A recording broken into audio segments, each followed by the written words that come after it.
बोलो श्री सीतारामचंद्र भगवान की जय। जय जय सीताराम।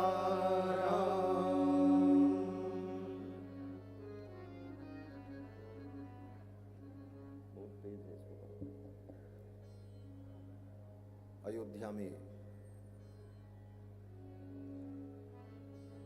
बड़े धूमधाम से भगवान का जन्म महोत्सव मनाया गया। कई दिनों तक ये उत्सव चलता रहा। श्री गोस्वामी जी महाराज कहते हैं कि भगवान के जन्म महोत्सव को देखकर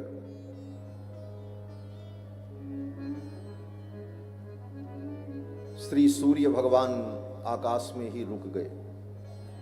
मेरे कुल में भगवान प्रकट हुए हैं, मैं भी इस उत्सव का दर्शन करूं।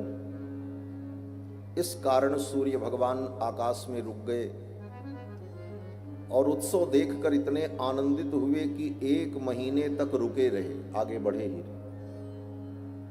परिणाम क्या हुआ बोले, 1 महीने के बराबर 1 दिन हो गया।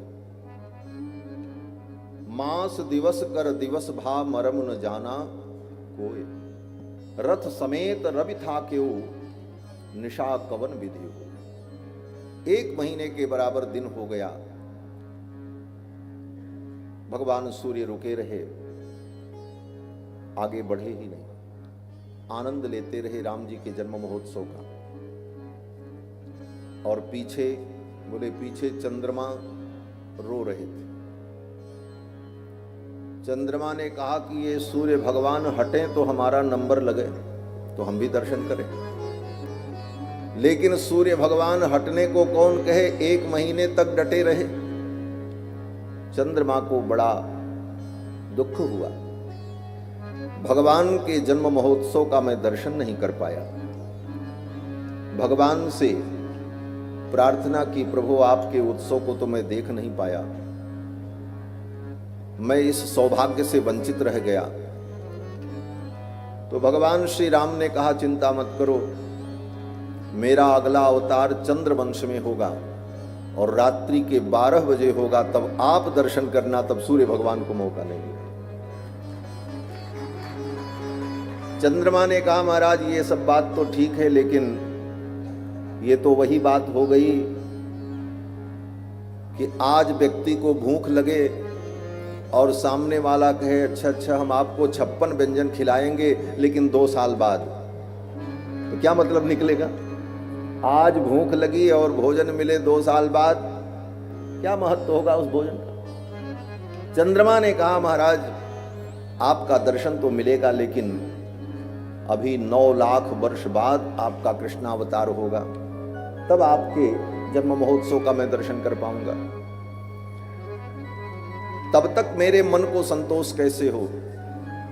तो भगवान ने कहा, जाओ, सूर्य वंश में मेरा जन्म हुआ है, लेकिन मेरे नाम के आगे तुम्हारा नाम जुड़ जाएगा, लोग मुझे रामचंद्र कहेंगे।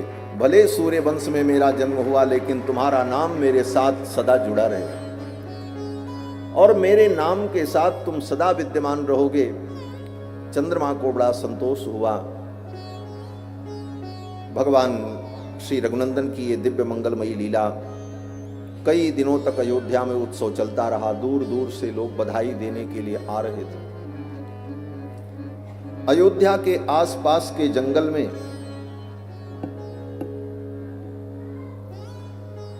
जो ऋषि मुनि महात्मा तप कर रहे थे, उनकी समाधि छूट गई। कई वर्षों की समाधि का संकल्प करके बैठे थे, अचानक समाधि टूट गई। तो उन महात्माओं ने, वृद्ध महात्माओं से कहा, महाराज मैंने तो 12 वर्ष की समाधि का संकल्प लिया था, ये समाधि बीच में ही छूट गई। तो वृद्ध महात्माओं ने मुस्कुराते हुए कहा, समाधि का फल क्या है।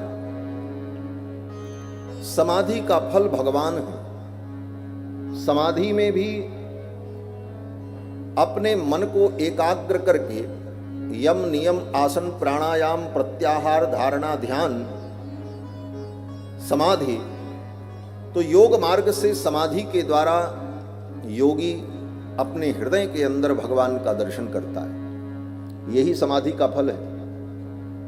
महात्माओं ने कहा समाधि का फल है भगवान का दर्शन, और वे भगवान चार चार रूपों में अयोध्या में प्रकट हो गए हैं, तो अब समाधि की कोई जरूरत नहीं है, अब तो चल करके उनका दर्शन करो। अब समाधि की क्या जरूरत? समाधि का फल जब अयोध्या में प्रकट हो गया तो अब समाधि लगाने की जरूरत नहीं है, और चल करके अयोध्या में रघुनाथ जी का दर्शन करो। अब तो बड़े बड़े ऋषि मुनि, महात्मा, अमलात्मा, विमलात्मा लोग अपनी समाधि तपस्या छोड़ करके अयोध्या की ओर चल पड़े, भगवान का नाम संकीर्तन करते हुए, और अयोध्या में जाकर के रघुनाथ जी का, रामलला सरकार का दर्शन करते। तेज बज रहा, ऐसा अद्भुत आनंद अयोध्या में हुआ। आगे वर्णन करते हैं कि जब भगवान अयोध्या में चार रूपों में प्रकट हो गए, इधर ब्रह्मा जी ने देवताओं से कहा कि आप लोग भी अपने अपने अंश से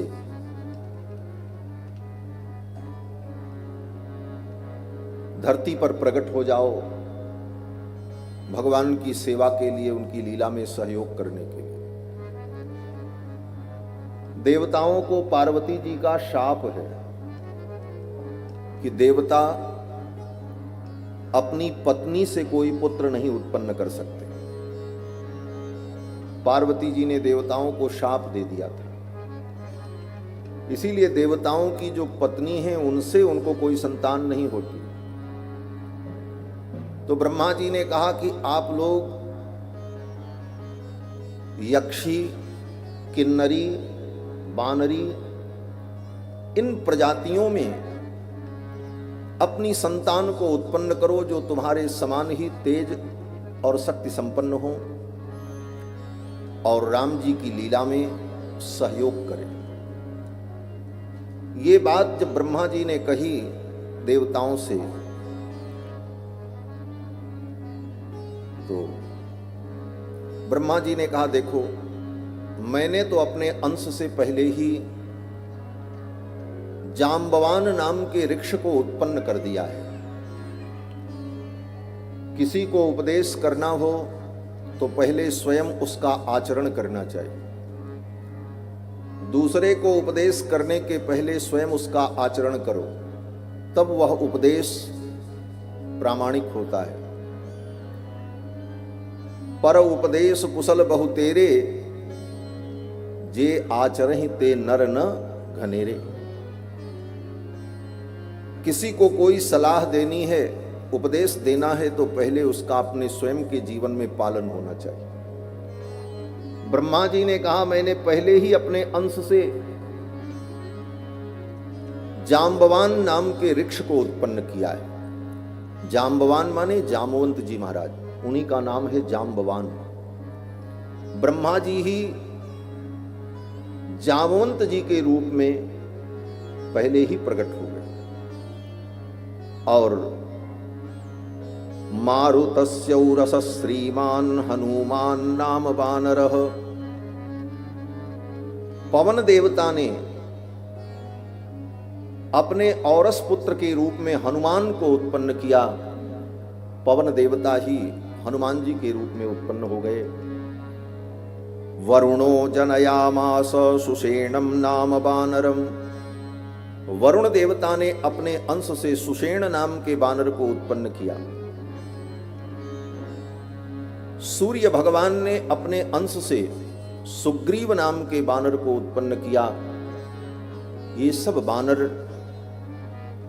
देवताओं के अंश हैं, और ये विशेष प्रकार की सृष्टि उस काल में हुई थी भगवान की लीला के लिए। ये साधारण बंदर नहीं थे। बंदर जैसी इनकी आकृति तो दिखती थी, लेकिन पराक्रम विलक्षण था, क्योंकि देवता के अंश थे और देवताओं के समान वस्त्र, आभूषण, मुकुट धारण करते थे। और मानव की भाषा में, देव भाषा में ये वार्ता करते थे। अनेकानेक प्रकार के रूप धारण कर लेने की इनके अंदर जन्मजात क्षमता थी। ऐसी बानर भालू की प्रजाति राम जी की सेवा के लिए उस विशेष काल में उत्पन्न हुई थी, और वह केवल उसी काल में थी। बाद में वो राम जी के जाने के बाद वो सब प्रजातियां भी चली गई। ये सब देवता भगवान की सेवा के लिए आए। जानि राम सेवा सरस, गोस्वामी तुलसीदास जी कहते हैं कि भगवान की सेवा बड़ी सरस है और भगवान की सेवा में बड़ा आनंद है। यह जानकर पुरखा ते सेवक भय हरते भय हनुमान, जो सबके पुरखा हैं ब्रह्मा जी, वो जामोंत के रूप में प्रकट हो गए और कल्प भेद से भगवान शंकर हनुमान जी के रूप में उत्पन्न हुए, और ये सब जंगल में यत्र तत्र भगवान की प्रतीक्षा करने लगे कि भगवान आएंगे तो हम लोग उनकी सेवा में लग जाएंगे। आगे महर्षि वाल्मीकि वर्णन करते हैं कि बभूव भूर्भीम शरीर रूपैः समावृता राम सहाय हेतोः। राम जी की सहायता के लिए ये सब देवता तत्त रूपों में प्रकट हो गए और जंगल में जहां तहां रहकर भगवान की प्रतीक्षा करने लगे। इधर अयोध्या में भगवान का जन्म महोत्सव हुआ। महाराज दशरथ ने खूब दान किया। प्रदेयाश्च ददौ राजा सूत मागध वंदिनाम। राजा दशरथ ने सूत मागध बंदी जन इन सब लोगों को खूब मुद्राएं, वस्त्र, आभूषण दान किए। ब्राह्मणेभ्यो ददौ वित्तम गोधनानि सहस्रशः। ब्राह्मणों को हजारों गाय का दान किया और धीरे धीरे 10 दिन बीत गया, 11वां दिन भी बीत गया। जब 11वां दिन बीत गया, 12वां दिन आया, तब श्री दशरथ जी महाराज ने गुरुदेव वशिष्ठ से कहा, गुरुदेव आज 12वां दिन है, इन बालकों का नामकरण संस्कार होना चाहिए। जन्म के 11 दिन बाद किसी भी शुभ मुहूर्त में बालक का नामकरण संस्कार होना चाहिए। जन्म लेते ही जो संस्कार होता है उसका नाम है जात कर्म संस्कार। संस्कारों का हमारे जीवन में बहुत बड़ा महत्व है।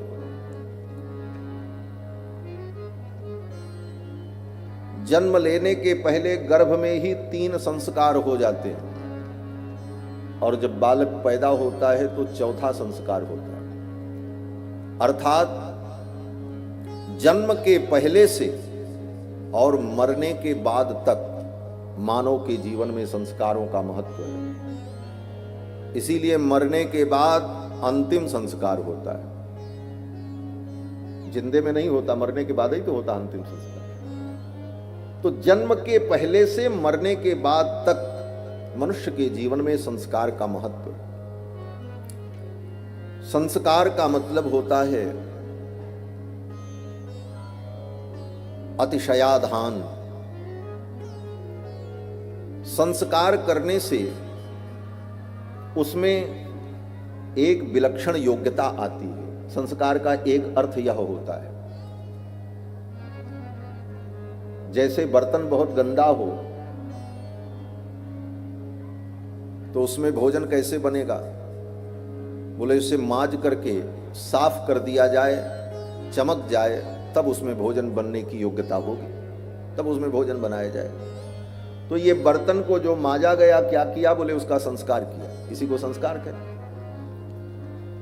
अतिशयाधान, अतिशयाधान माने उसमें कुछ विशेष विशेषता आ जाए। जैसे छुरी किसी वस्तु को काटने में समर्थ नहीं है तो उस पे धार चढ़ा दी जाए तो वो और पैनी हो गई। अब छुरी का जो कार्य है वो कार्य वो अच्छे से करेगी। तो किसी के अंदर दोष विद्यमान है तो उस दोष को हटाने के लिए संस्कार किया जाता है, उसके अंदर विशेष गुण की प्रतिष्ठापना हो जाए इसके लिए संस्कार होता है, और आगे उसके द्वारा जो विशेष कार्य होने वाला है उस कार्य को करने की योग्यता प्राप्त हो जाए इसलिए संस्कार होता है। संस्कारों के ये 3 प्रयोजन हैं, मलापनयन, अतिशयाधान और कार्यांतर योग्यता पादकत्व। इन 3 विषयों के लिए संस्कार किया जाता है। तो मनुष्य जीवन में जब ये जीव आता है तो इसके पहले 84 लाख योनि में जीव घूम करके आता है। कुत्ता भी बना, गधा भी बना, भालू बना, ऊंट बना, भैंस बना, पता नहीं क्या क्या बना। 84 लाख योनि में, पशु योनि में भ्रमण करके वो जीव मानव योनि में आता है जब भगवान की कृपा होती है तब। कबहु की करी करुणा नर देही, देत ईश बिनु हेतु सनेही। भगवान जब कृपा करते हैं तब मानव जीवन मिलता है। तो 84 लाख योनि में जीव ने जब भ्रमण किया तो कुत्ता, गधा, बिल्ली, चूहा, पता नहीं क्या क्या बना। तो उस आत्मा में पशुता के संस्कार जन्म जन्म से पड़े हैं, क्योंकि 84 लाख योनि में घूमने में कितने वर्ष लगे होंगे, और इतने वर्षों का जो उसके अंदर पशुता का संस्कार है वो पशुता का संस्कार मिट जाए और उसमें मानवता के संस्कार प्रतिष्ठित हो जाएं। इसीलिए मानव जीवन में जन्म के पहले से लेकर मरने के बाद तक संस्कार का विधान किया जाता है।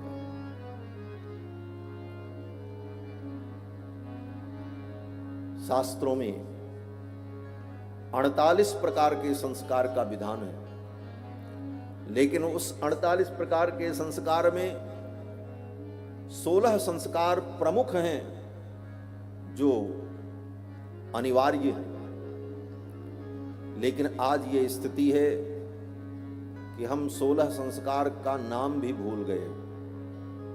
इतने लोग यहां बैठे हैं, अगर पूछा जाए कि 16 संस्कार कौन कौन हैं और इसमें तुम्हारे कितने संस्कार हुए हैं, तो कौन कौन बता पाएगा? सोचो, 16 संस्कार का नाम भी नहीं मालूम है, संस्कार तो बहुत दूर की बात। इसीलिए हम संस्कारहीन हो गए, ये दुर्भाग्य है। यद्यपि राम जी के लिए संस्कार की कोई जरूरत नहीं है, वो परब्रह्म परमात्मा है, सर्वगुण संपन्न है। संस्कारों से उनके अंदर किसी विशेष योग्यता का आपादन नहीं होगा, परंतु समाज को उपदेश देने के लिए, अपने चरित्र के द्वारा उपदेश देने के लिए भगवान ऐसी लीला करते हैं, और राम जी के भी सारे संस्कार किए जाते हैं। गर्भाधान संस्कार, पुंसवन, सीमंतोन्नयन, फिर जात कर्म, अब नामकरण आया। नामकरण 5वां संस्कार। 11 दिन बीत गए। 12वें दिन गुरुदेव वशिष्ठ से दशरथ जी ने कहा, गुरुदेव इन कुमारों का नामकरण होना चाहिए। देवताओं का पूजन हुआ। सुंदर मुहूर्त देखकर गुरुदेव वशिष्ठ ने चारों कुमारों का नामकरण किया। वशिष्ठ परम प्रीतो नामानि कुरुते तदा। परम प्रीति से युक्त होकर वशिष्ठ जी महाराज चारों कुमारों का नामकरण करते हैं। सबसे पहले कौशल्या कुमार को गोद में लिया, और ज्यों ही गोद में लिया वशिष्ठ जी ने, भगवान का स्पर्श पाते ही वशिष्ठ जी की आंखें बंद हो गईं और उनको प्रेम की समाधि लग गई।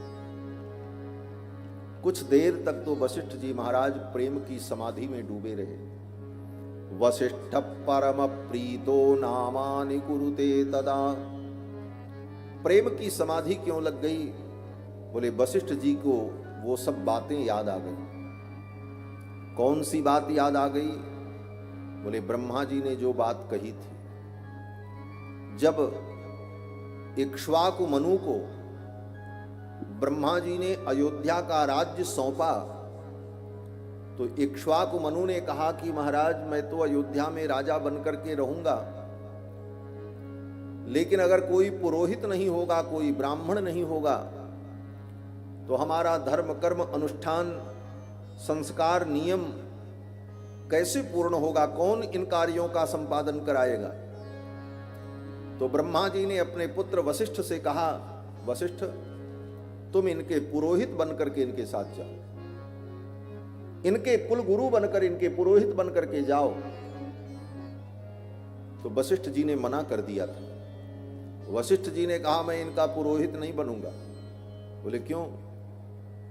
बोले पुरोहित बनकर पौरोहित्य कर्म करने वाले ब्राह्मण को कभी कभी अपमान सहन करना पड़ता है। यजमान अगर घमंडी हो, अहंकारी हो, उसे धन का गर्व हो, तो वो पंडित और ब्राह्मण को नौकर समझ लेता है। पंडित जी आप समय से नहीं आए और पहले आपको आना चाहिए था, पंडित को भी डांट लगाता। ऐसे यजमानों का पुण्य नष्ट हो जाता है, उनके पुण्य समाप्त हो जाते हैं।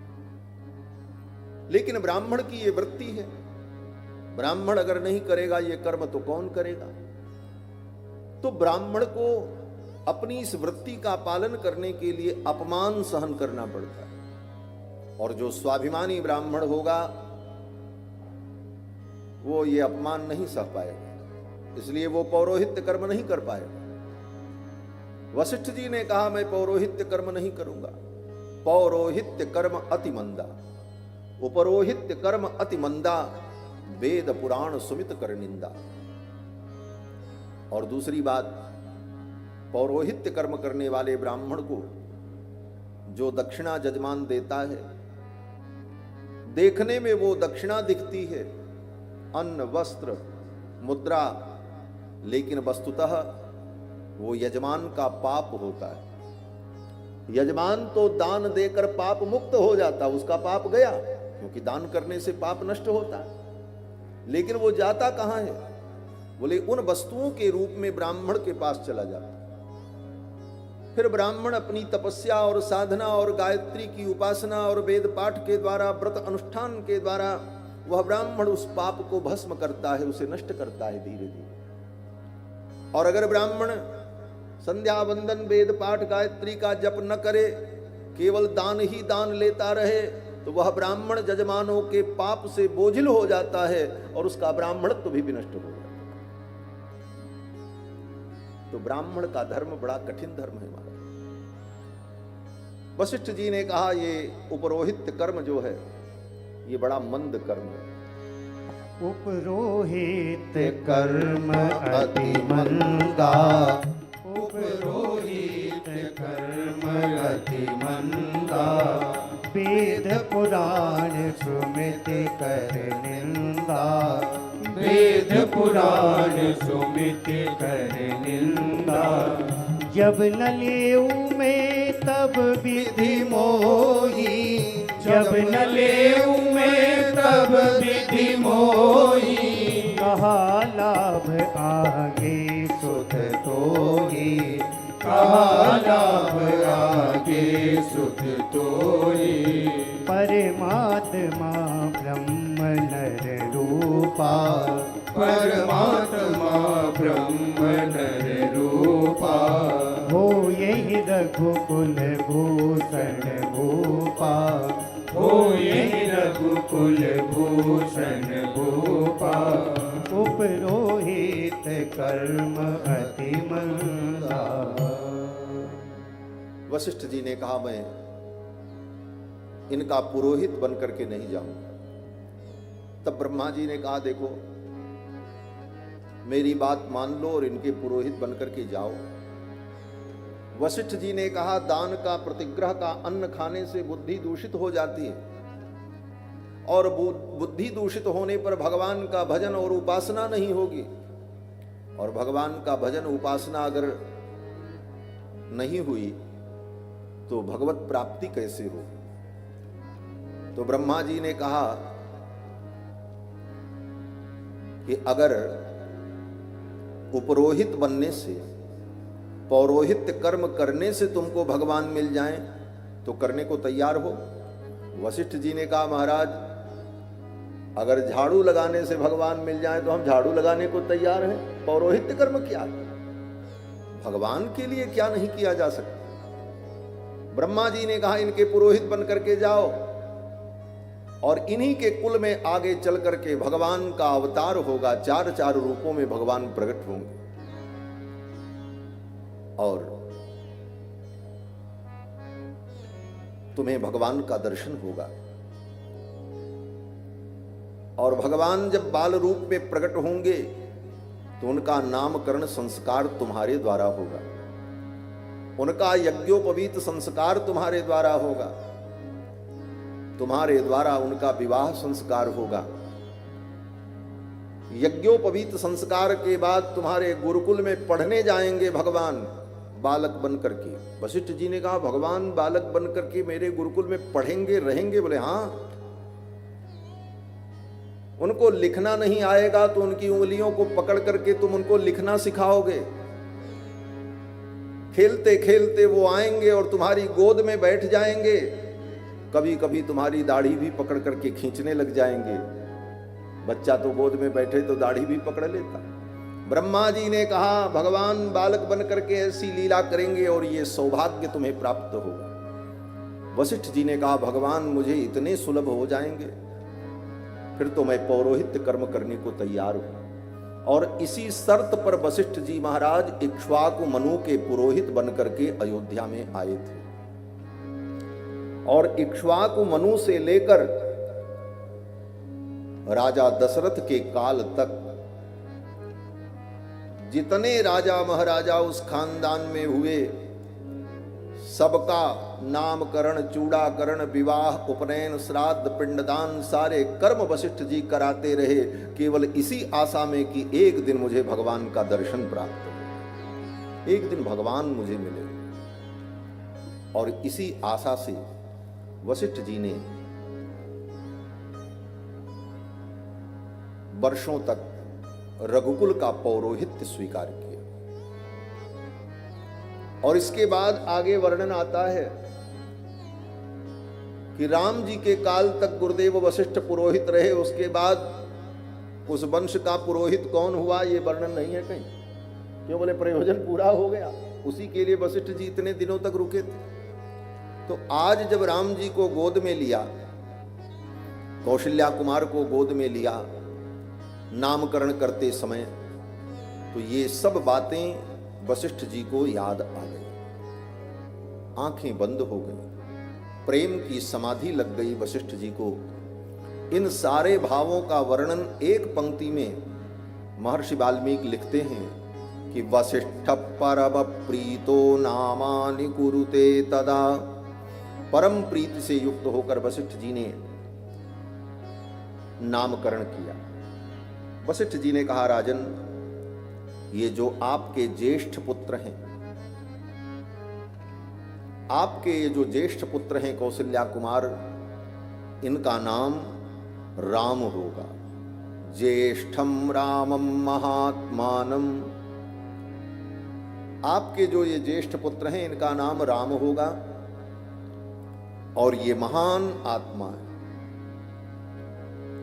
दशरथ जी ने कहा राम का अर्थ क्या होता है? राम माने क्या? तो वशिष्ठ जी ने कहा जो सबको आनंद प्रदान करेगा उसका नाम राम होगा। राम का मतलब सबको आनंद देने वाला। और यही व्याख्या गोस्वामी तुलसीदास जी महाराज रामायण में लिखते हैं। जो आनंद सिंधु सुख राशि, जो आनंद सिंधु सुख राशि, करते त्रैलोक सुपासी, करते त्रैलोक सुपासी। सो सुख धाम राम अस नामा, सो सुख धाम राम अस नामा। अखिल लोकदायक विश्रामा, अखिल लोकदायक विश्रामा। जो आनंद सिंधु सुख राशि, जो आनंद सिंधु हैं, सुख की राशि है और अपने आनंद सिंधु के एक बिंदु से संपूर्ण सृष्टि को आनंद प्रदान करता है। ये दुनिया में जितना आनंद है, ये आनंद क्या है? उन सच्चिदानंद भगवान श्री रघुनंदन के आनंद सिंधु का एक बिंदु है। महाराज जी की जय हो सरकार। उस आनंद सिंधु का एक बिंदु है, और वो भी कैसा बिंदु? बोले सीकर। सीकर बोले तो एक सींक लेकर पानी में डुबो दो और उस सींक को निकाल लो, तो जितना पानी उस सींक में चिपक जाए और फिर वो नीचे तक आकर बिंदु बनकर के लटक जाए, तो उतने जल को कहा जाता है सीकर बिंदु। गोस्वामी जी कहते केवल भगवान तुम्हारे चरणों मिलता है सच्चा सुख, केवल भगवान तुम्हारे चरणों में मिलता है सच्चा सुख, केवल भगवान तुम्हारे चरणों में। यह विनती है पल पल छिलकी रहे ध्यान तुम्हारे चरणों में। यह विनती है पल छिन छिन की रहे ध्यान तुम्हारे चरणों में। चाहे बेरी तब संसार बने, चाहे बेरी सब संसार बने, चाहे बेरी सब संसार बने, चाहे बेरी सब संसार बने। चाहे जीवन मुझे पर भार बने, चाहे जीवन मुझे पर भार बने, चाहे मौत गले का हार बने, चाहे मौत गले का हार बने। रहे ध्यान तुम्हारे चरणों में, चाहे मौत गले का हार बने। रहे ध्यान तुम्हारे चरणों में, मिलता है सच्चा सुख, केवल भगवान तुम्हारे चरणों में। मिलता है सच्चा सुख, केवल भगवान तुम्हारे चरणों में। भगवान तुम्हारे चरणों में, भगवान तुम्हारे चरणों में। सच्चा सुख तो भगवान के चरणों में। भगवान सुख निधान है। वशिष्ठ जी ने कहा इनका नाम राम होगा। ज्येष्ठम रामम महात्मानम भरतम कैकयी सुतम। वशिष्ठ जी ने कहा राजन, ये जो केकई के पुत्र हैं, केकई कुमार हैं, इनका नाम भरत होगा। राजा दशरथ ने कहा गुरुदेव, भरत का अर्थ क्या होता है? भरत माने क्या? तो वशिष्ठ जी ने कहा कि भरतीति भरतः, जो भर दे उसका नाम भरत। सीधा सीधा भरतीति भरतः, जो भर दे। क्या भर दे? आपकी तिजोरी भर दे कि आपका बैंक भर दे? कहते तिजोरी और बैंक भरने वाले भरत नहीं, जो लोगों के हृदय को राम प्रेम से भर दे उनका नाम भरत है। भरत चरित कर नेम तुलसी जे सादर सुनहि, सी राम पद प्रेम अवसि होई भवरस बिरत। भरत का मतलब जो सबके हृदय को राम प्रेम से भर दे, क्योंकि राम प्रेम से भरत जी भरे हुए हैं। गोस्वामी जी कहते हैं श्री राम प्रेम पीयूष पूर्ण होत जन्म न जो भरत को। अगर भरत जी का इस धरती पर जन्म न होता तो गोस्वामी जी कहते हैं सिया राम प्रेम पीयूष पूर्ण होत जन्म न भरत को। श्री राम प्रेम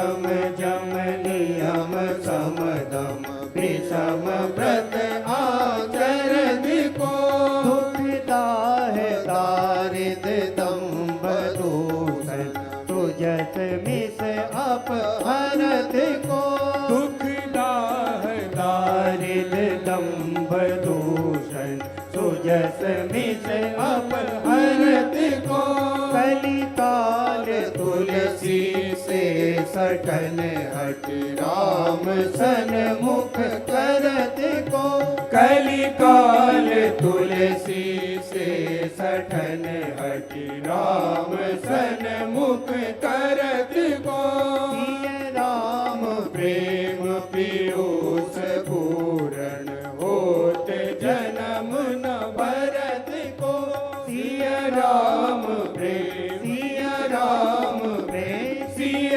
राम प्रेम। भरत जी की महिमा यही है, श्री राम प्रेम पीयूष पूरण होत जन्म न भरत को। तो मुनियों का जो नियम है समजम नियम व्रत,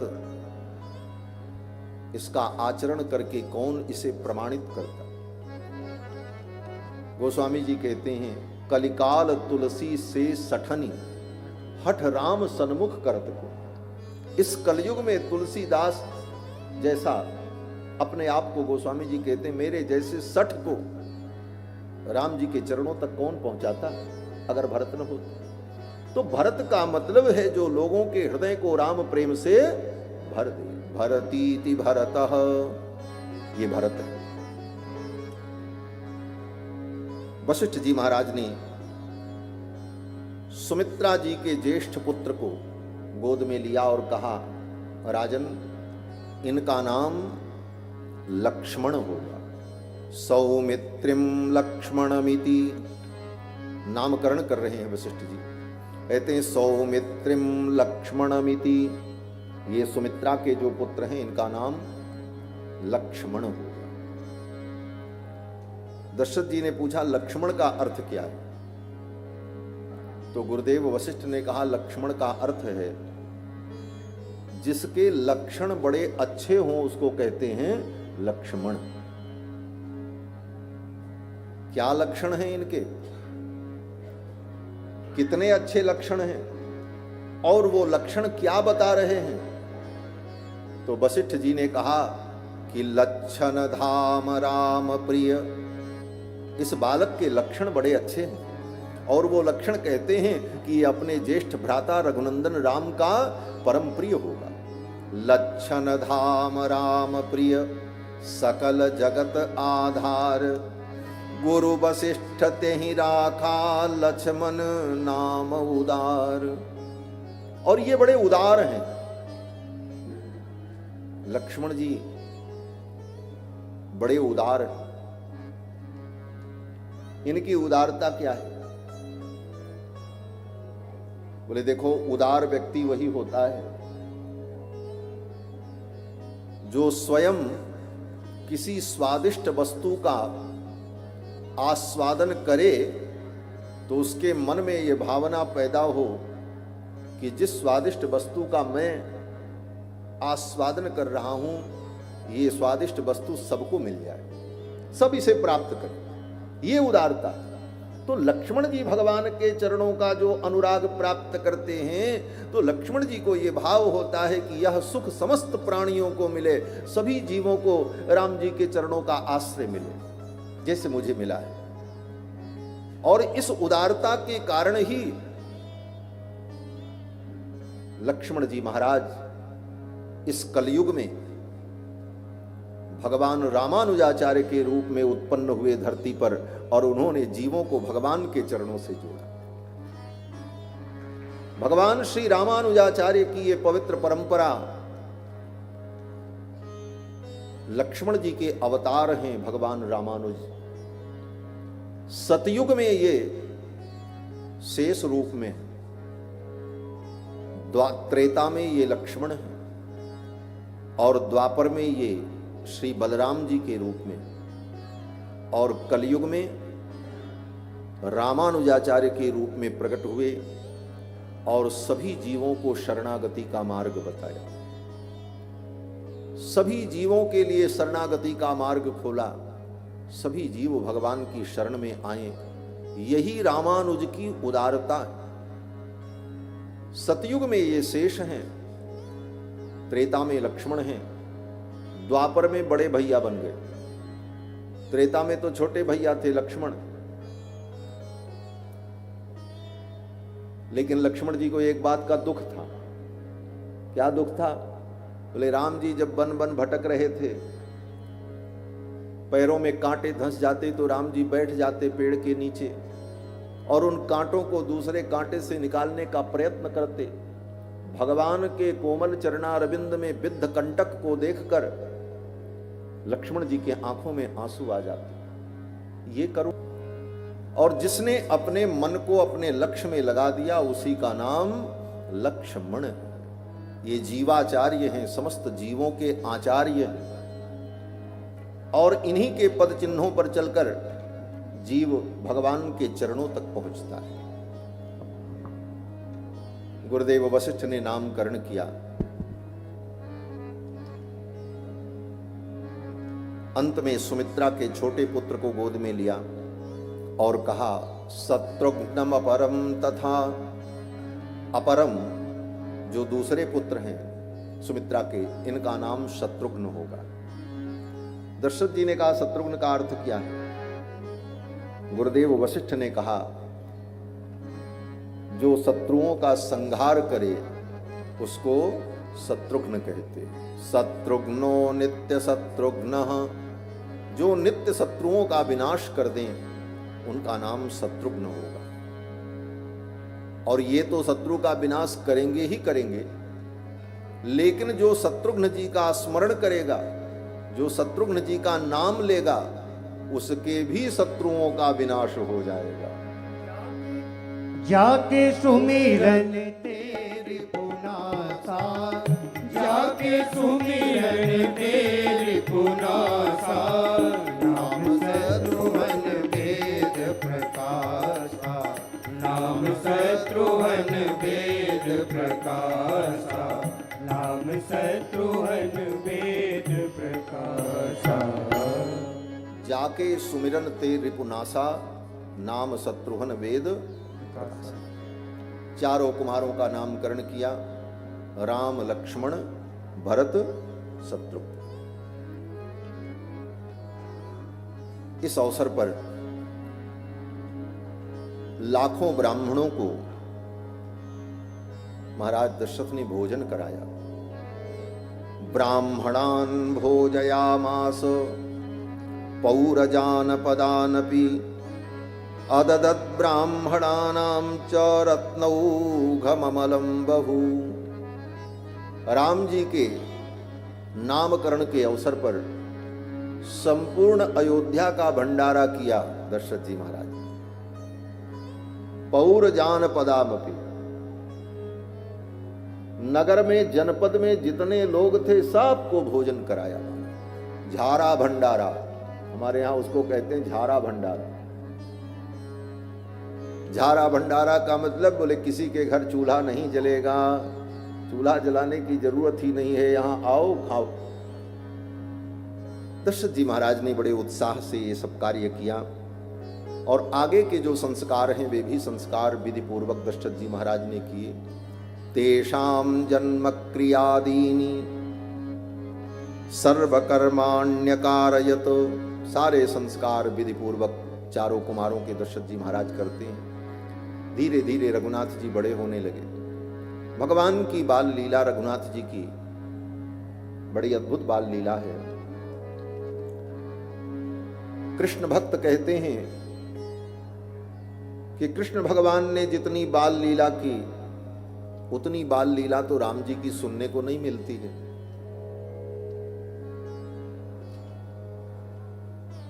क्या राम जी ने बाल लीला नहीं की? बोले राम जी ने भी बहुत बाल लीला की।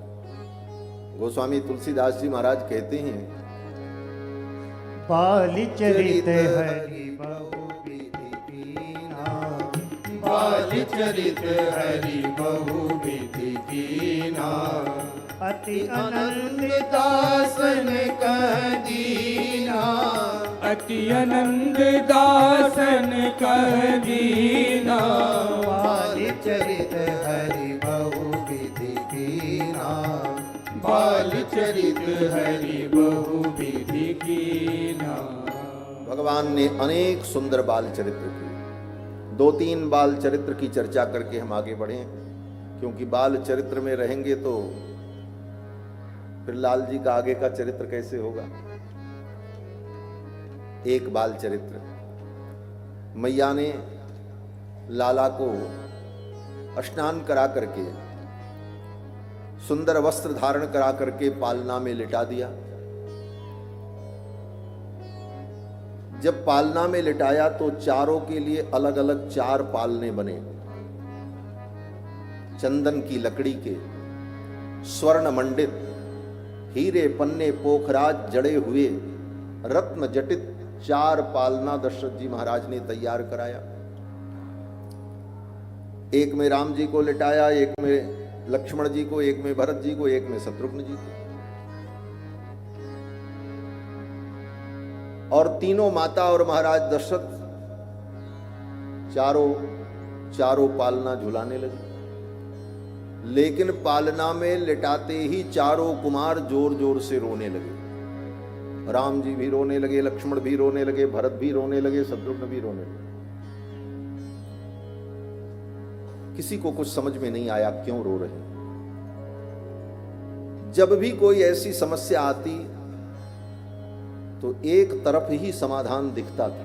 वो समाधान कौन? बोले गुरुदेव वशिष्ठ। उन्हीं के चरणों में जाते थे। गुरु के चरणों में विश्वास हो तो सब समाधान वहीं प्राप्त हो जाता है। गुरु का चरण ही संपूर्ण समस्याओं का समाधान। दशरथ जी महाराज ने गुरुदेव वशिष्ठ से कहा, गुरुदेव ये चारों कुमार रो रहे हैं, इन्हें क्या हो गया? किसी की नजर तो नहीं लग गई? वशिष्ठ जी ने मंत्र पढ़ा, झाड़ फूंक की। उग्रम वीरम महाविष्णुम ज्वलंतम सर्वतोमुखम नृसिंहम भीषणम भद्रम मृत्युम नमाम्यहम। नरसिंह भगवान का मंत्र पढ़ करके हुम फट किया, लेकिन रोना बंद नहीं हुआ। तब वशिष्ठ जी ने कहा, बात क्या है? आंखें बंद की और ध्यान किया और कहा, रघुनाथ जी आपकी लीला को आपके संकल्प के बिना कोई जान नहीं सकता। मैं वेद शास्त्र के संपूर्ण गंभीर रहस्य को जान सकता हूं, लेकिन आपकी लीला का रहस्य जानने का सामर्थ्य मुझ में भी नहीं। और ये राजा दशरथ और ये माताएं तो परम प्रेमी हैं, इनका क्या सामर्थ्य? आप ही कृपा करके मेरी हृदय में प्रेरणा करो, आपको क्या चाहिए? क्यों रूठे हो? क्यों रो रहे हो? तो भगवान ने वशिष्ठ जी के हृदय में प्रेरणा की। हम चारों भाइयों का प्रेम अटूट है और पिताजी ने हम सबको अलग अलग लिटा दिया है। सबको एक जगह कर दें तो हमारा रोना बंद हो जाए। वशिष्ठ जी को तुरंत ध्यान आया। वशिष्ठ जी ने दशरथ जी से कहा, राजन कोई बात नहीं है, ऐसा करो इन चारों बालकों को एक ही पालना में लिटा दो तो इनका रोना बंद हो जाए। दशरथ जी ने कहा, ये कौन बड़ी बात है? आदेश हुआ, बड़ा पालना आ गया। आदेश ही तो करना था। पालना आया, राम जी को लिटा दिया, भरत जी को लिटा दिया, शत्रुघ्न जी को लिटाया, लक्ष्मण जी को लिटाया। सबका रोना बंद हो गया। राम जी का रोना बंद, भरत जी का रोना बंद, शत्रुघ्न जी का रोना बंद, लेकिन लक्ष्मण जी का रोना बंद नहीं हुआ। दशरथ जी ने कहा, गुरुदेव 3 तो चुप हो गई, ये तो चुप ही नहीं हो रहा है, इसका क्या उपाय करें? तब वशिष्ठ जी को ध्यान आया, अरे ये लक्ष्मण है, ये राम जी के चरणों का सेवक है, और इसको राम जी के चरणों के पास लिटा दें तो इसका रोना बंद हो जाए। लक्ष्मण जी को बगल में लिटाया था, वहां से वशिष्ठ जी ने उठाया और उठा करके राम जी के चरणों के पास जब लखन लाल को लिटा दिया तो लखन लाल का रोना बंद हो। और लखन लाल ने किया क्या? बोले राम जी के चरणों के अंगूठे को धीरे से अपने मुख में ले लिया और चुसुर चुसुर चूसने लगे, जैसे बाल मुकुंद भगवान अपना अंगूठा चूसते हैं। करारविंदेन पदारविंदम मुखारविंदे विनिवेशयंतम बटस्य पत्रस्य पुटेशयानम बालम मुकुंदम मनसा स्मरामि। तो लक्ष्मण लाल रघुनाथ जी के चरणारविंद को अपने मुख में लेकर के चूसने लगे, ठाकुर जी का चरणामृत पान करने लगे और तृप्त हो गए, उनका भी रोना बंद हो गया। इसी भाव को, इस कथा का संकेत गोस्वामी जी एक चौपाई में करते हैं। बारहिते निज हित पति जानी, बारहिते निज हित पति जानी, लक्ष्मण राम चरण रति मानी, लक्ष्मण राम चरण रति मानी, बारहिते निज हित पति जानी, बारहिते निज हित पति जानी, निज हित पति जानी। निज हित पति जानी। लक्ष्मण जी महाराज 12 थे, 12 माने बचपन से ही, बाल्यावस्था से ही लक्ष्मण जी ने इस बात को ठीक ठीक समझ लिया। क्या समझ लिया? बोले 12 ते निज हित पति जानी। बचपन से ही, बाल्यावस्था से लक्ष्मण जी ने समझ लिया कि मेरा हित कहां है, हमारा हित कहां है, यही तो जानना है। हम जान जाएं कि हमारा सच्चा हित कहां है तो कल्याण होने में देर नहीं। लेकिन हम जान ही नहीं पाते हमारा हित कहां। हमको लगता है हमको ये मिल जाए तो हमारा हित हो जाए, ये मिल जाए तो हमारा हित हो जाए, वो हमें मिल जाए तो हमारा हित हो जाए। लेकिन जीव का सच्चा हित तो भगवान के चरणों में। 12 ते निज हित पति जानी, लक्ष्मण राम चरण रति मानी। बचपन से ही राम जी के चरणों में लक्ष्मण जी की रति। रोना बंद हो गया। अब तो रघुनाथ जी पालना में लेटे हुए अपने नन्हे नन्हे पांव को हिला रहे हैं और मुट्ठी बांधे हुए हैं और किलकारी मार रहे हैं। किलकारी देत बिहस कैसे को बखानिए, बता ना कबित सके चित्त बीच जानिए। मोहनी सी डारी रहो दशरथ को लालना, छटा को निहारी जरा होश को संभालना। जग पालक झूल रहे पड़े पड़े पालना। पालना में झूल रहे, मुट्ठी बंद है, नन्हे नन्हे पांव को रघुनाथ जी हिला रहे हैं। क्या संकेत कर रहे हैं? बोले रघुनाथ जी ये संकेत कर रहे हैं, संसार के प्राणियों, तुम्हारा भूत भविष्य वर्तमान सब कुछ मेरी मुट्ठी में। बालक जब छोटा होता है तो अपनी मुट्ठी ऐसे बंद किए रहता है। राम जी की भी मुट्ठी बंधी है और इस लीला में भगवान संकेत कर रहे हैं, हे भक्तों, हे संसार के प्राणियों, तुम्हारा भूत भविष्य वर्तमान सब मेरी मुट्ठी में, तुम्हारा भाग्य मेरी मुट्ठी में है। भक्त कहते हैं महाराज हमारा भाग्य कब खुलेगा, ये मुट्ठी कब खुलेगी आपकी? तो भगवान अपने नन्हे नन्हे चरणों को घुमाते हुए कहते हैं, इन चरणों की शरण ग्रहण कर लोगे तो तुम्हारा भाग्योदय होगा। माम एकम शरणम ब्रज। गीता के अंतिम अध्याय में भगवान जो उपदेश करते हैं कि सर्वधर्मान परित्यज्य माम एकम शरणम ब्रज, सब कुछ छोड़कर मेरी शरण में चले आओ, मैं तुमको समस्त पापों से मुक्त कर दूंगा, तुम्हारा भाग्योदय हो जाएगा। जो उपदेश भगवान कृष्ण अर्जुन को महाभारत युद्ध में देते हैं, वह उपदेश भगवान श्री राम लला सरकार पालना में लेटे लेटे अपनी लीला से ही दे देते हैं। कहते हैं माम एकम शरणम ब्रज, मेरे इन चरणों की शरण में आ जाओ, तुम्हारा भाग्योदय हो जाए। भगवान की बाल लीला बड़ी अद्भुत है। एक दिन भगवान ऐसे ही बाल लीला कर रहे थे।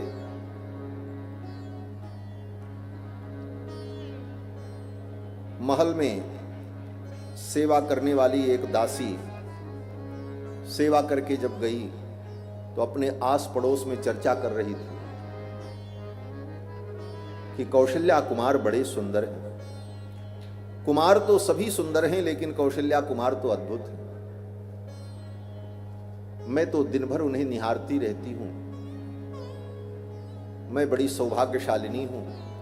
अपने सौभाग्य की बार बार वो सराहना कर रही थी तो उसके पड़ोस में रहने वाली जो थी उसके मन में भाव आया मैं भी रघुनाथ जी का दर्शन करूं, लेकिन कौन मुझे महल में जाने देगा, अंतःपुर में मेरा प्रवेश कैसे होगा। लेकिन विश्वास भगवान पर, भरोसा भगवान पर, रात में ही उठ करके 2 बजे रात को ही आकर के महल के द्वार पर खड़ी हो गई। जैसे ही महल का द्वार खुलेगा मैं दौड़ती हुई सीधे अंतःपुर जाऊंगी, कोई रोके मैं किसी को नहीं सुनूंगी और रघुनाथ जी का दर्शन करूंगी। ये संकल्प लेकर के द्वार पर आकर के भोर में ही खड़ी हो गई। अब वो भीतर जा पाएगी? असंभव। इतने सैनिक सिपाही, इतनी बड़ी व्यवस्था, राजाधिराज चक्रवर्ती सम्राट का महल है, कोई ऐरे गहरे का घर नहीं। लेकिन उसे विश्वास था, आकर के खड़ी हो गई। जीव भगवान को प्राप्त करने के लिए, भगवत दर्शन के लिए विश्वास लेकर के चल पड़े तो जीव को थोड़ा चलना पड़ता है, बाकी तो भगवान ही चल करके उसके पास आ जाता है। भगवान कहते जो तू आवे 1 पग तो मैं आऊं पग 60, तू 1 पग आएगा तो मैं 60 पग आ जाऊंगा।